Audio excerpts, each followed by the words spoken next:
আমার চা কই? এত চাচামেচি করো কেন? চা তো দিব, সবাই লাইনে দাঁড়াও না, লাইনে দাঁড়া সুন্দর মতো চা নাও। সুন্দরী তাড়াতাড়ি করো, কাস্টমার কিন্তু উত্তেজিত হয়ে যাচ্ছে, হ্যাঁ হট হয়ে যাচ্ছে, তাড়াতাড়ি করে একটু চাটা বানায় দাও। দিতাছি নেন এই যে, সবাই শোনো, সবাই আজে বাজে জায়গায় চা না খেয়ে সরাসরি আমাদের সুন্দরী কাছে চলে আসবে চা খাই। মনে থাকে জানো চা ভালো না? আরে শুভ, তুই আয়া পড়ছস, বুঝতে পারছি তুইও সুন্দরী আছে চা খাবি। সুন্দরী কুইক করে একটা চা বানায় দাও দেখি সুমন রে। আচ্ছা মকুল ভাই, তুমি এখানে কি করতেছ? চা খাইতেছি। আরে যে কাস্টমার জমে গেছে সুন্দরী আছে চা খাওয়ার জন্য, ওরা কি সাহায্য করতেছে। সুন্দরী কি তোমার সাহায্য করবার কইছে? হ্যাপবাদে তুমি এখানে বই আছো কেন?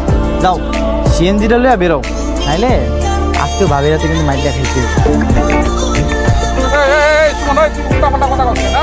আচ্ছা, তুই কোনোদিন দেখছো যে আমি ভাবির হাতে মাই খাইছি? হ্যাঁ, দেখি নাই তোমার মারবো না তো কি করবো? হ্যাঁ, ঘরে খাওন না থাকলে সিএনজি চালান বাদ দিয়ে বয়ে থাকলে ধরবো না। যাও যাও। ওই যাবো রাস্তাঘাটে যাত্রী নাই, কিছু নাই, দুটাকে আমি বাইরে লাভ আছে তো। সবাই খ্যাপ পায়, একমাত্র তুমিই পাও না। যাও ওই গার্লস স্কুলের সামনে যাও, খ্যাপ মারো, একটু পরে স্কুলে ছুটি দেবো। যাও। মনে হয় লাভ নাই,